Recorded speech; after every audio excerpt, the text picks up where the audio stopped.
ኣብ ዝተፈላለዩ ኩርናዓት ዓለም ዘለኹም ንትግራይ ቱደይ እናተኸታተልኩም ትርከውን ክቡራትን ክቡራንን በቢ ዘለኹምዎ ሰላምታና ንክበፅሐኩም ብምምናይ ናይዚ ዕለት ምዕባለታት ከም ስዕብ ተዋዲዶም ኣሎም ሓድሽትን ኣገደስትን ሓበሬታታት ንክበፅሐኩም ንቻናልና ላይክ ሼርን ሳብስክራይብ ንክትገብሩ ብምዝኻር ትሕዝቶታትና ዓበይቲ ነጥብታት ብምቅዳም ክነስምዐኩም። ፕሬዝዳንት ታደሰ ወረደ ሓድሽ ካቢነ ንምጥያሽ ምንቅስቃስ ከም ዝጀመሩ ተፈሊጡ። በዚ እውን ኣመራርሓ ህወሓት ዝኾኑ ኣባላት ካቢነን ሓለፍቲ ቢሮን ንምልዓል ደብዳቤ ከም ዘዳልዉ ዝተገለጸ ኮይኑ እንተኾነ ክሳብ ሕዚ ናብ ኢድቶም ሓለፍቲ ከም ዘይበጽሐ ተረጋጊጾሎም። ኣብ ውሽጢ ሰሙን ክልተ ናይ ጽዕነት ነፈርቲ ናብ ኢትዮጵያ ከም ዝኣተዋ ምስልታት ሳተላይት ኣመልኪቶም እቲ ጽዕነት ኣጽዋር ክኸውን ከም ዝኽእል እውን ተኣሚቶሎም።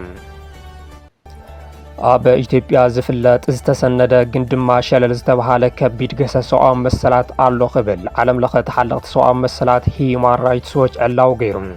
ዓለም ለኸ ተሓለቑ ሰብኣዊ መሰላት ሂዩማን ራይትስ ዎች ኣብ ኢትዮጵያ እናተጋደለ ይኸይድ ዘሎ ገሰሰኦ መሰላት ስቕታ ማሕበረሰብ ዓለም ዝነቅፍ ሓድሽ ጸብጻብ ኣውፅዩ። ሕርያኹም ትግራይ ቱደይ እንተጌርኩም ናይ እዚኦምን ካልኦትን ዝርዝር ክነስምዐኩም ኢና። ሰናይ ግዜ። ፕሬዝዳንት ታደሰ ወረደ ሓድሽ ካቢነ ንምጥያሽ ምንቅስቃስ ከም ዝጀመሩ ተፈሊጡ። በዚ እውን ኣመራርሓ ህወሓት ዝኾኑ ኣባላት ካቢነን ሓለፍቲ ቢሮን ንምልዓል ደብዳቤ ከም ዘዳለዉ ዝተገለጸ ኮይኑ እንተኾነ ክሳብ ሕዚ ናብ ኢድቶም ሓለፍቲ ከም ዘይበጽሐ ተረጋጊጾሎም። ፖለቲካዊ ኩነታት ትግራይ ሕዚ እውን ኣብ ክንዲ ዝሕሽ እናተጋደደ ይኸይድ ከም ዘሎ እናተገለጸ እዩ። ህወሓት ነቲ ካብ ኣዲስ ኣበባ ዝተሰየመ ምስሌን ምምሕዳር ኣፍሪሱ ቅድሚ 6 ዓመታት ዝነበረ ቤት ምኽሪ ንኽምለስ ምውሳኑ ስዒቡ ኣብ ትግራይ እንታይ ክፍጠር ዝብል ስግኣት ሓይሉ ቀፂሉ ኣሎ። ኣብቲ ውሳነ መንግስቲ ፌደራል ይኹን ጊዜያዊ ምምሕዳር ትግራይ ዛጊድ ዝበልዎ መልሲ እኳ እንተዘይሃለዎም ስዒቡ ክመፅእ ዝኽእል ነገር ግና ብዙሓት ስግኣቶም እናገለጹ ይርከቡ። ኣብቲ ጉዳይ መግለፂ ንምሃብ ተደጋጋሚ ቆፀሮ ሒዞም ዘሰርዙ ጀነራል ታደሰ ወረደ ሕዚ ኣብቲ ጉዳይ መልሰይ መልስኻ ምባል ዝገደፍዎ ይመስሉ። እኳ ዳስ ኣለኒ ዝብልዎ ስልጣን ተጠቒሞም ስጉምትታት ኣብ ምውሳድ ከም ዝተፀመዱ እዩ ሓበሬታታት ዝወፁ ዘለዉ። ካብ ስልጣኖም ከም ዘይለቁ ብዕሊ ዘፍለጡ ጀነራል ታደሰ ወረደ ሕዚ ብቐንዱ ትካላት ጸጥታ ዝበሃሉ ከምኒ ፖሊስን ኣብያተ ፍርድን ብምቁፅጻር ኣብ ልዕሊ ኣባላት ካቢነን ካልኦት ሓለፍትን ስጉምትታት ንምውሳድ ኣብ ምንቅስቃስ ከም ዝርከቡ እናተገለጸ ይርከብ። ብመሰረት እዚ መምዕርራይ ካቢነ ክገብሩ ከም ዝኽእሉን እዚ ንምግባር ድማ ቀንዲ ኣመራርሓ ህወሓት ንዝበልዎም ካብ ሓላፍነቶም ንምልዓል ምውሳኖም ይግለጽ ኣሎ። ብመሰረት እዚ ካብ ሓላፍነቶም ዘድልዩ ኣመራርሓ ተነፂሮም ደብዳቤ ከም ዝተጻሕፈሎም ሓበሬታታት እናወፁ እንትኾኑ ካብዚኦም ሓደ ምክትል ፕሬዝደንት ኣይተ ኣማኑኤል ኣሰፋ ምዃኖም ሸሊኾም ዝወፁ መረዳእታታት ኣመልኪቶም። ኣይተ ኣማኑኤል ኣብ ጊዜያዊ ምምሕዳር ምክትል ፕሬዝደንት ከምኡ እውን ሓላፊ ከተማ ልምዓትን ኮንስትራክሽንን ኣብ ህወሓት ድማ ምክትል ኣቦ መንበር እንትኾኑ ካብቲ ናይ መንግስታዊ ሓላፍነት ከልዕልዎም ደብዳቤ ከም ዝፀሓፍሎም ተሓቢሮሎም። ከምኡ እውን ከንቲባ ከተማ መቐለ ዝኾኑ ዶክተር ረድኣ በርሀም ዋና ኣመሓዳሪ ዞባ ደቡብ ዝኾኑ ኣይተ ዝናቡ ገብረመድህን ካብ ሚድያታት ድማ ኣብ ቀረባ እዋን ዝተሾመ ኣካየዲ ስራሕ ቴሌቭዥን ትግራይ ኣባዲ ገብረስላሴ ካብቶም ካብ ሓላፍነቶም ተላዒሎም ብካልኦት ንክትክኡ ደብዳቤ ዝተፀሓፈሎም ነገር ግና ናብ ኢዶም ዘይኣተዎም ኣመራርሓ ከም ዝኾኑ ይግለጸሎም። ዋና ኣመሓዳሪ ዞባ ደቡብ ትግራይ ኣይተ ዝናቡ ገብረመድህን ጀነራል ታደሰ ወረደ ንሃፍቲ ኪሮስ ኣልዒሎም ባዕሎም ዝሸምዎም በዓል ስልጣን እኳ እንትኾኑ ሕዚ ግና ከልዕልዎም ካብ ዝሓሰብዎም ኣመራርሓ ሓደ ምዃኖም ይዝግለጽ ዘሎ።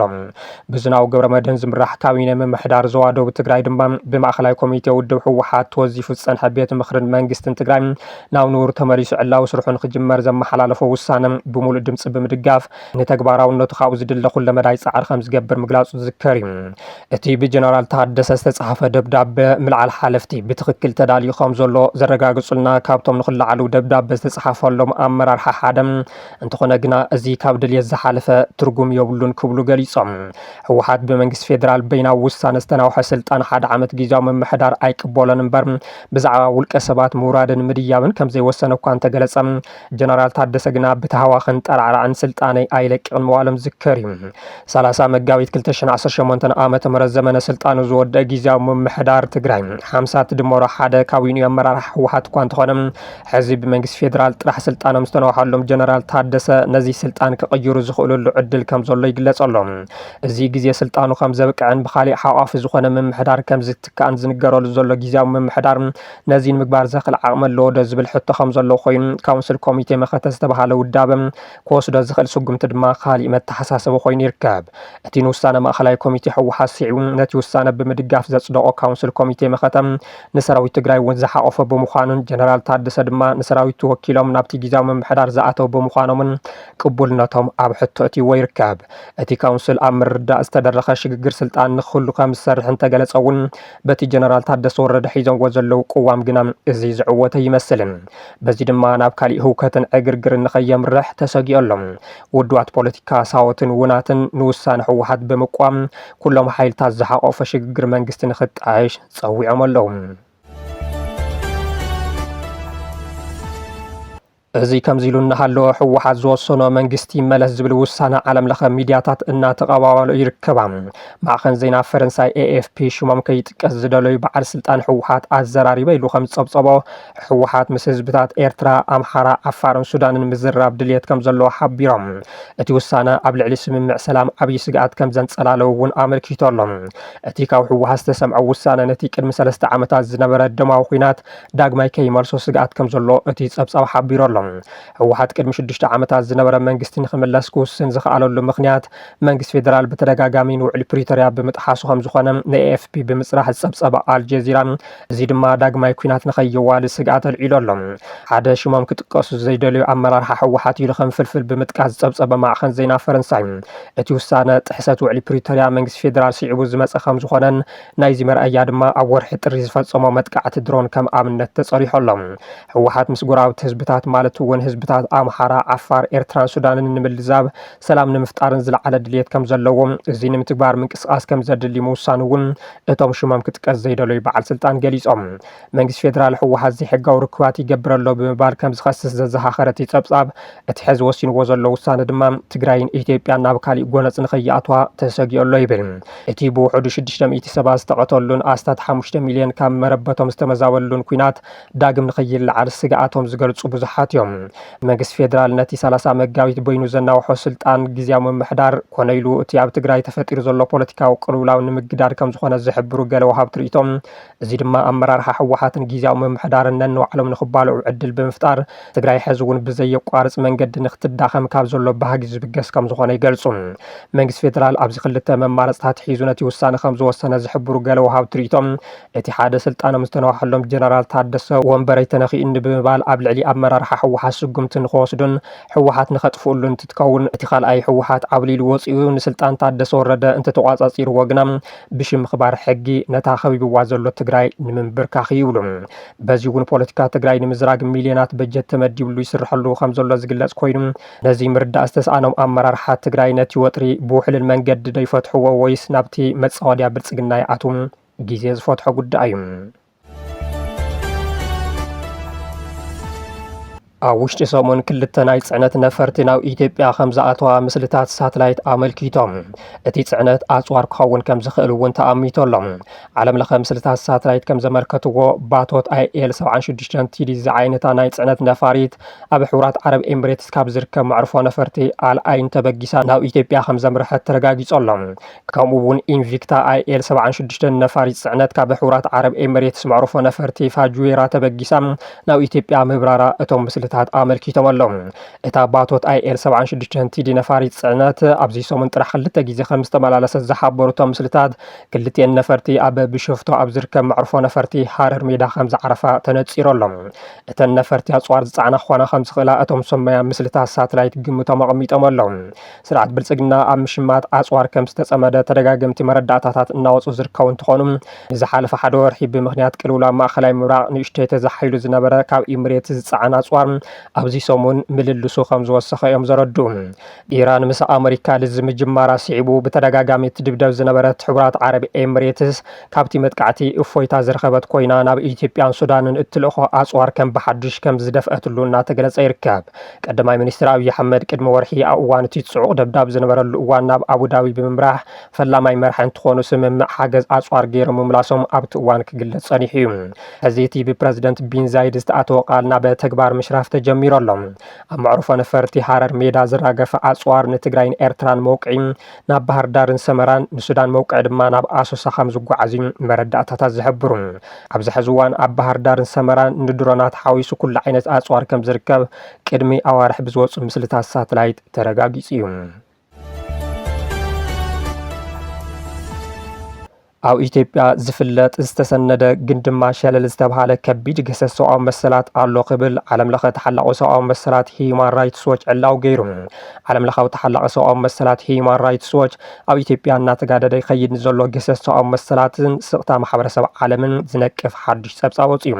እቲ ትካል ኣብ ዘውፅኦ ጸብጻብ ኣብ ኢትዮጵያ ዝፍጸም ገሰታት ብዝርዝር ተሰኒዱ ዝርከብ እኳ እንተኾነ ብሰንኪ ዲፕሎማስያዊ ረብሓታት ሸለል ተባሂሉ ይቕጽል ምህላው ብትሪ ኾኒኑ። ኣብ ክልላት ኣምሓራን ኦሮምያን ህልው ሓደጋታት ብዝርዝር ኣብ ጸብጻብ ዘካተተ ትካል ኣብ ክልል ኣምሓራ ብመንግስቲ ኣብ ልዕሊ ፋኖ ዝካየድ ዘሎ መጥቃዕቲ ሰብ ኣልቦ ነፈርቲ ህይወት ሰላማውያን ሲቪላትን ይቐትል ከም ዘሎ መልኪቱ። ብተወሳኺ ካብ ፍርዲ ወጻኢ ዝፍጸም ቅትለታትን ምዕናው ትሕተ ቅርጽን ብዘይ ምቁራጽ ከም ዝቐጸለ ጠቒሱ። ብተመሳሳሊ ኣብ ክልል ኦሮምያ ኣብ መንጎ መንግስትን ሰራዊት ሓርነት ኦሮሞን ዝካየድ ዘሎ ጎነጽ ሰላማውያን ሰባት ብሓይልታት መንግስትን ብዕጡቓትን መጥቃዕቲ ይሳቒኾም ዘለዉ እቲ ጸብጻብ ኣጉሊሁ። ብፍላይ ድማ ጅምላዊ ማእሰርትን ሓበራዊ መቕጻዕትን ኣብ ልዕሊ ሰላማውያን ሰባት ስቓይ ህዝቢ ኣጋዲድዎ ኣሎ ይብል ጸብጻብ ሂዩማን ራይትስ ዎች።